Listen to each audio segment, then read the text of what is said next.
欢迎收看本期的蒙人旅行，我是小安。位于波兰西波美尼亚省诺威的一片森林中，有近400棵松树的树干几乎是平行着地面，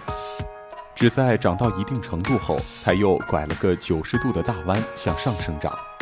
这些弯曲的奇特树木都是朝着同样的方向，正北方向弯曲。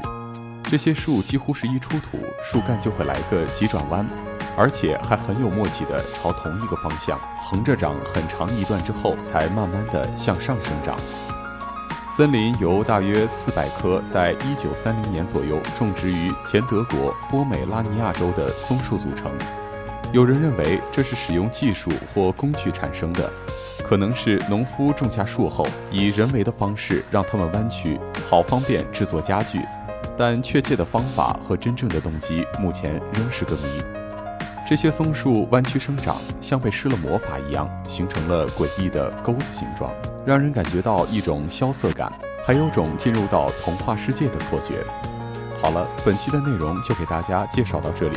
我们下期再见。